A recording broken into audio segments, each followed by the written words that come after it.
Olá, meus amados, a graça e a paz do nosso Senhor Jesus Cristo seja na tua casa, na tua vida, na tua família, em nome de Jesus.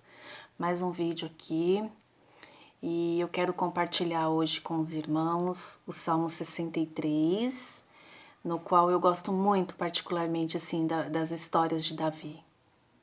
Deus fala muito comigo através dessas histórias.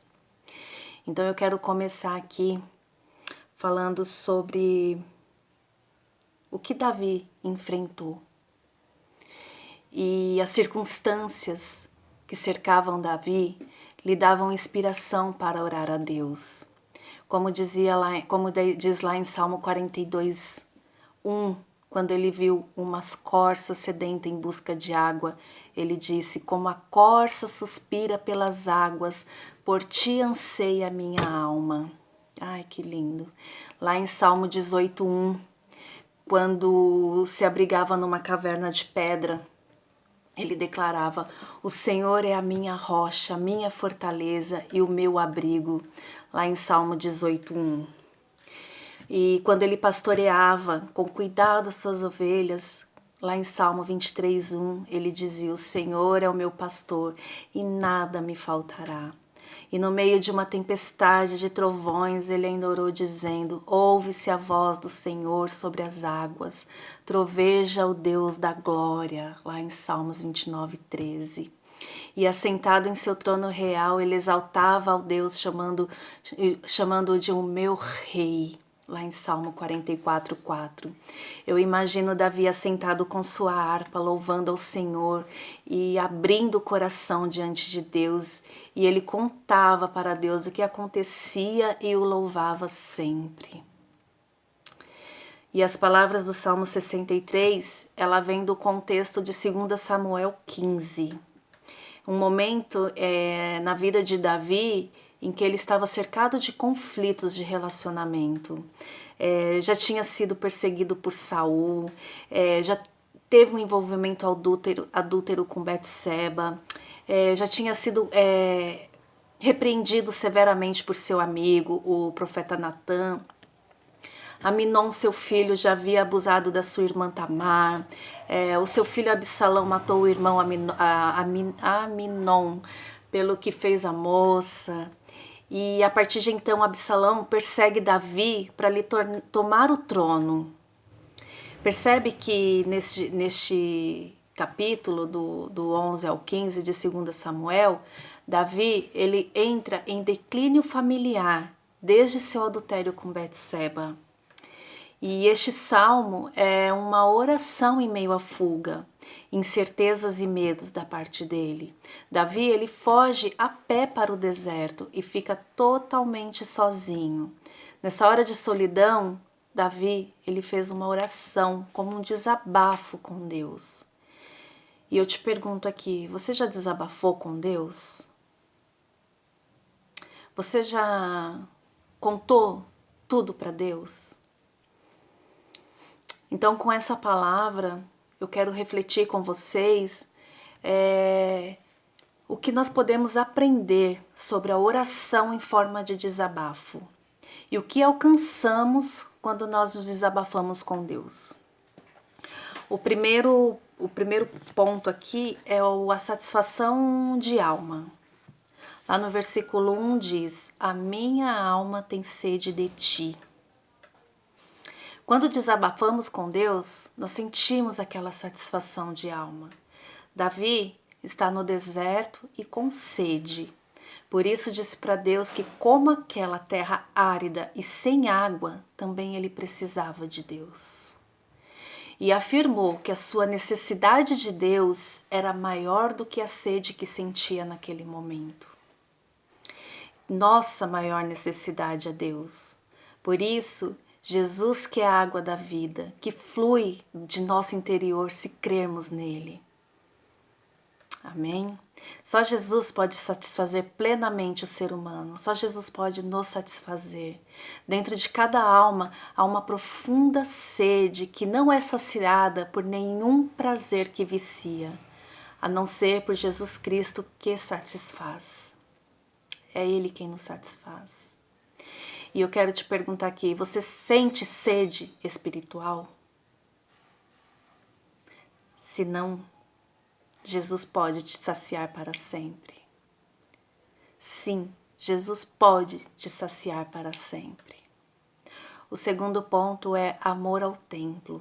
Lá no versículo 2, fala: assim eu te contemplo no teu santuário.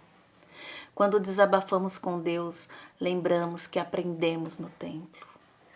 Davi amava o templo, amava a casa de Deus.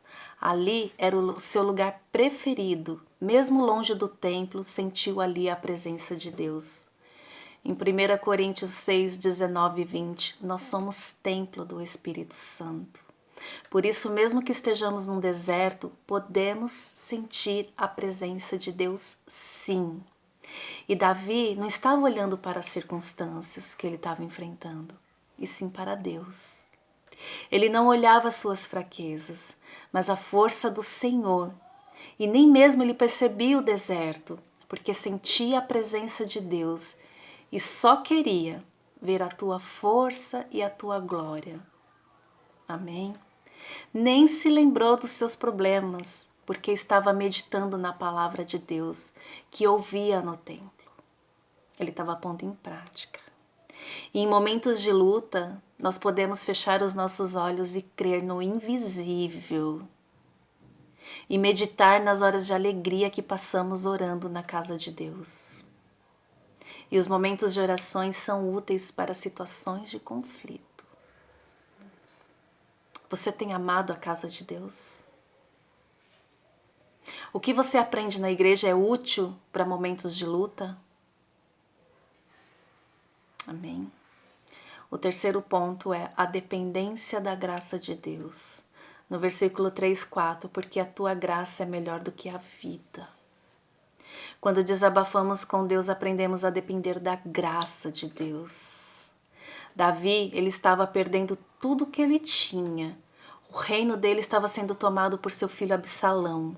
O povo não confiava em um rei adúltero, assassino, e a sua família já estava arruinada por incesto, por morte, morte entre os irmãos. A casa que tinha agora era apenas o deserto, porque fugira do palácio e não tinha onde lhe ficar. Foi nesse momento que disse para Deus que ao Senhor, ele nunca perderia. Mesmo que perdesse tudo, até a própria vida, ter Deus é melhor do que a vida. E ele reconheceu que tudo que tivesse, o trono, família, casa, riqueza, era fruto da casa de Deus. Por isso ele declarou: a tua graça é melhor do que a vida. Mesmo no meio daquela crise, mesmo diante daquela crise, Davi louvou a Deus dizendo: cumpre-me bendizer-te enquanto eu viver, em teu nome levanto as mãos. Está lá no versículo 4. Ele desejou que mesmo se não vivesse muito, mesmo que estivesse perto do fim, ele queria continuar louvando ao Senhor enquanto viver. Cantando e erguendo as mãos, era o que ele almejava fazer. Erguer as mãos tem o sentido de entregar os problemas e receber a bênção, pegar a bênção. Quando erguemos as nossas mãos aos céus, nós estamos rendidos diante do Senhor e tocamos mais alto do que a nossa cabeça pela fé na presença de Deus. Quando passamos por problemas que nos levam a limitações, aprendemos como somos dependentes de Deus e que sua graça é suficiente para as nossas fraquezas. Amém? Muitas vezes nos achamos autossuficientes e por isso caímos em muitas incoerências e frustrações. E ao reconhecermos que somos dependentes de Deus, nós voltamos a realizar plenamente os nossos sonhos. Então sinta-se dependente da presença do Senhor. Dependa do Senhor para tudo na sua vida. Você tem aprendido a depender da graça de Deus? Se não aprendeu, aprenda agora. Aprenda a depender do Senhor. E quando passar por dificuldades, lembre-se de depender da graça. Amém? O quarto ponto é a providência divina. Como de banha e de gordura, farta-se a minha alma. Quando desabafamos com Deus, nós vemos o Senhor prover as nossas necessidades. Davi, ele estava refugiado no deserto, mas o Senhor lhe providenciava quem lhe levasse alimento. Mas Davi sabia que a sua necessidade maior não era a comida, e sim que Deus estivesse junto com ele. Nas palavras de Davi, expressa que estar com Deus no deserto é como estar satisfeito diante de um grande banquete. Ele sabia que nem só de pão viverá o homem, mas de toda palavra que procede da boca de Deus, que está lá em Deuteronômio 8:3. Assim como o alimento é importante para a sobrevivência, Deus também é indispensável. Jesus é indispensável nas nossas vidas. Jesus é o pão da vida. Está lá em João 6,48. Que satisfaz as nossas almas, mesmo que estejamos num deserto. Quem tem Deus consigo, mesmo sendo pobre, tem tudo. Mas quem não está com Jesus, mesmo sendo rico, sempre lhe falta algo. Satisfação não é ter tudo. É não sentir falta de nada. É isso que Davi quis dizer no Salmo 23:1. O Senhor é o meu pastor e de nada sentirei falta.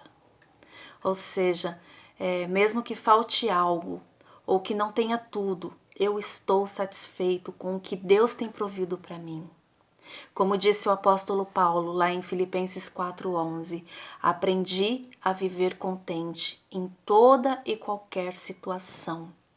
E logo em seguida ele declarou: tudo posso naquele que me fortalece.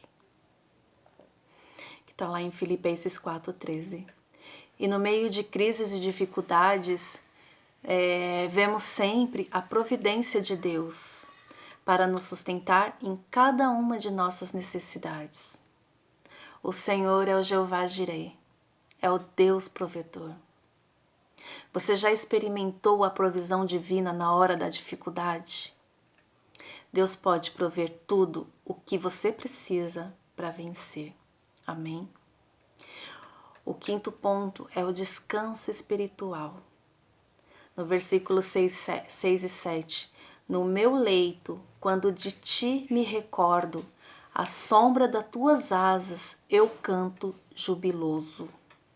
Quando desabafamos com Deus, aprendemos a descansar no Senhor e esperar nele. Quando Davi estava em seu palácio, na sua cama real, ele sempre orava e pensava em Deus. Porém, ali no deserto, não havia nem palácio e nem cama. Mas Davi se deitou e começou a lembrar das bênçãos de Deus em sua vida. Ele recordou das vitórias que alcançara na presença do Senhor. Ele preferiu deixar a amargura para se dedicar nas boas lembranças que tinha em sua vida.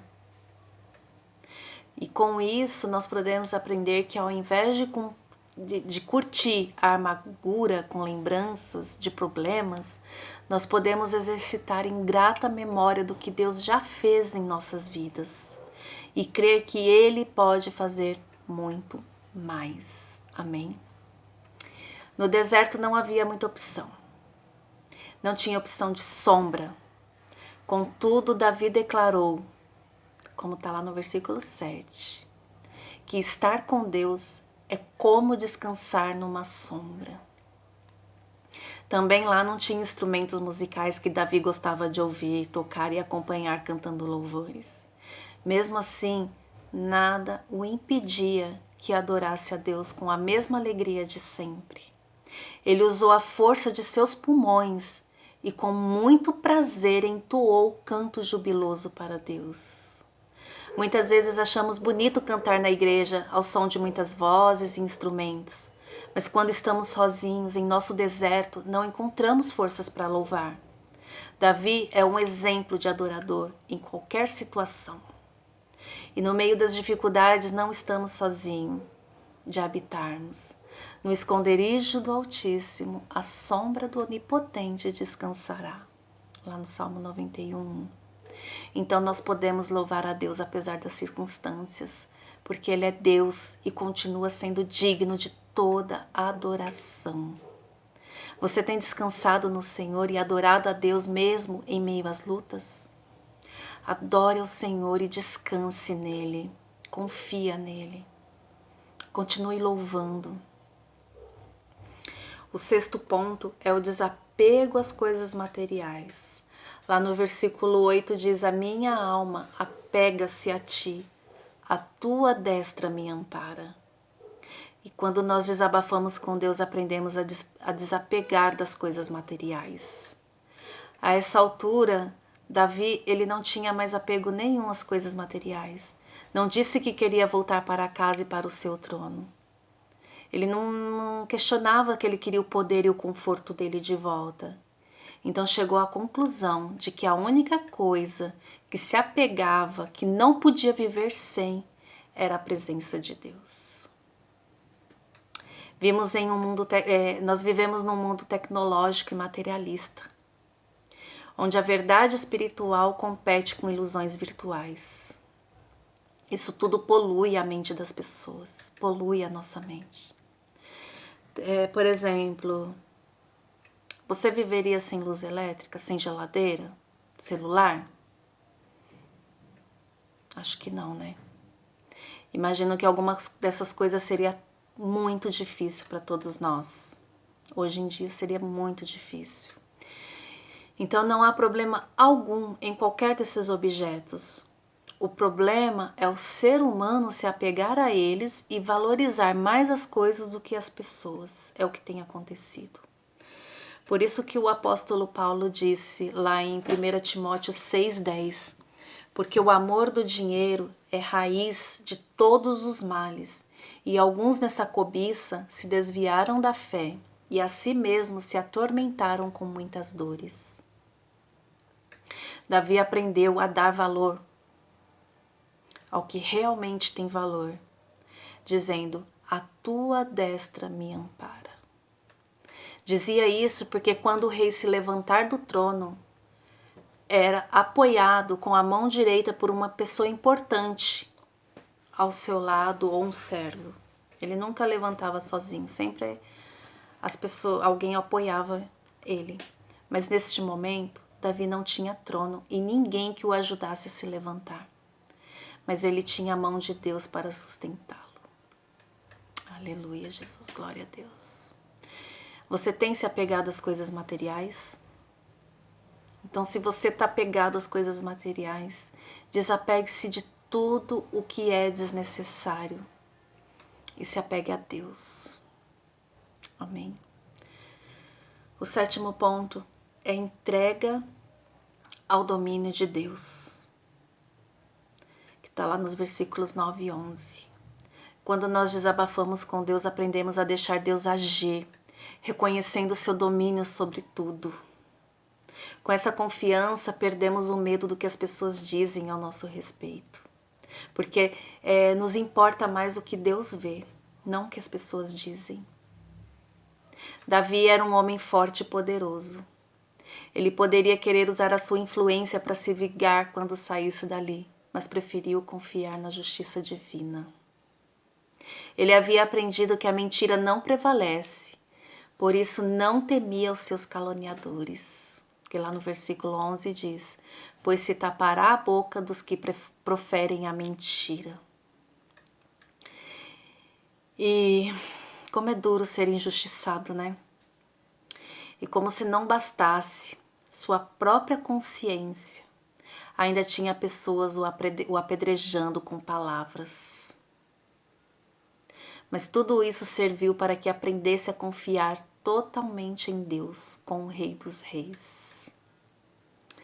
A partir dessa oração, Davi ele deixou Deus conduzir a sua vida e ser o verdadeiro rei do seu povo. Ele saiu daquele deserto como um novo homem, direcionado pelo Espírito de Deus. Não adianta querer resolver as coisas do nosso jeito, porque dá tudo errado. E nós conhecemos aquele que disse: a mim pertence a vingança, eu retribuirei, e outra vez o Senhor julgará o seu povo. Hebreus 10:30. Então não tenha medo de pessoas que mentem, porque lá em Marcos 4:22 diz: nada está oculto, senão para ser manifesto, e nada se faz escondido, senão para ser revelado. Você tem confiado no domínio de Deus sobre você, ou tem resolvido seus problemas à sua maneira? Deixe Deus dominar a sua vida, deixa Deus te defender, deixa Deus te defender do perigo, da injustiça, fazendo a justiça. Então desabafe com Deus, desabafe os seus problemas com Deus. Amém? Em todos os momentos, Davi encontrava motivo para oração e louvor. Mesmo sendo ele pastor de ovelhas, ele tinha um cantinho no campo para falar com Deus. Quando foi músico do rei Saul, ele aproveitava para expressar seu louvor ao Senhor. Quando ele foi soldado e até general do exército, nunca se achou ocupado demais para não ter tempo de orar. Ao se tornar rei, mas ainda Davi dedicou a sua vida a conversar com o Deus Todo-Poderoso e não tinha vergonha de cantar. Ele não tinha vergonha de gritar, de dançar na presença de Deus e muito menos do seu povo. Então nós precisamos exercitar nossa comunhão e diálogo com Deus, para que quando estivermos sozinhos, nos sintamos mais forte ainda a sua presença, enchendo tudo ao nosso redor. Abra o seu coração para Deus. Conte tudo para Ele. Confie no Senhor como seu melhor amigo. Entregue sua vida totalmente a Jesus. E para finalizar, quando desabafamos com Deus, nós sentimos satisfação de alma. Lembramos que o que aprendemos no templo, aprendemos a depender da graça de Deus. Vemos o Senhor prover para nossas necessidades. Nós descansamos no Senhor e esperamos nele. Desapegamos das coisas materiais e deixamos Deus agir, conhecendo o seu domínio sobre tudo. Agora mesmo, você pode encontrar um cantinho aí onde você estiver para desabafar com Deus. Você tem desabafado com Deus? Ore a Deus de todo o seu coração e conte para Ele agora qual é o seu problema. Vamos fazer essa oração juntos aqui.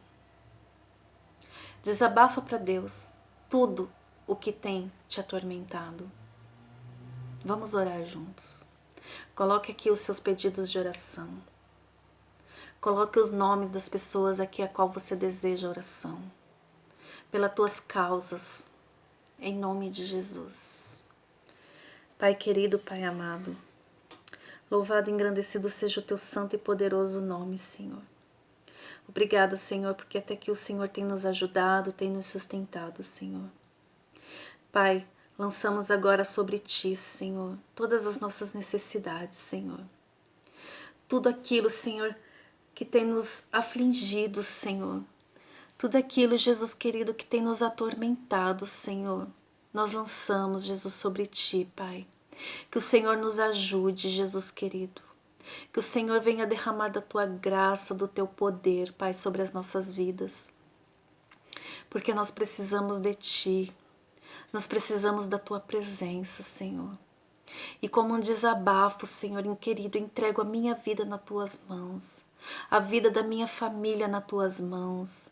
Em nome de Jesus, Pai querido. A vida da Tua igreja nas Tuas mãos, Senhor. Que o Senhor venha agora abençoar, Jesus. Cada nome, Senhor querido. Cada pedido de oração, Pai. O Senhor conhece as necessidades de cada um. O Senhor conhece os desejos de cada um. O Senhor conhece o desabafo de cada um, Pai. Vai agora, Senhor querido. Vai agora, Senhor querido, entrando nesta causa, Jesus querido. Porque nós cremos no Teu poder, Jesus. Abençoa esta nação, Jesus. Oh, Pai querido, vai aos hospitais agora, Jesus, e derrama da Tua cura, Senhor, sobre cada vida, Pai. Que essa pandemia seja repreendida pelo sangue de Jesus, meu Pai querido. Ah, Senhor, nós não sairemos mais dessa iguais, Senhor. Mas tudo será para contemplar a beleza da Tua santidade, o Teu poder, a Tua graça, a Tua misericórdia, meu Pai. Vai derramando agora, Senhor, da Tua unção sobre cada vida. Vai capacitando, Jesus querido, cada um, Pai. Em nome de Jesus, todo espírito de depressão, Senhor, caia por terra, meu Pai, em nome de Jesus. Toda ansiedade, Senhor, caia por terra, em nome de Jesus, Pai. Que somente o Teu nome prevaleça, Senhor. Obrigada, Senhor querido. Obrigada por cada vida. Obrigada, Senhor. Que este vídeo, Senhor, alcance vidas, meu Pai. Para a honra e glória do Teu santo e poderoso nome, Jesus. Que o Senhor venha abençoar a vida de cada um. E que a partir de hoje, desabafe para Deus tudo aquilo que te incomoda. Lança sobre o Senhor tudo aquilo que te incomoda. Amém? Fiquem na santa paz do Senhor. Que Deus os abençoe.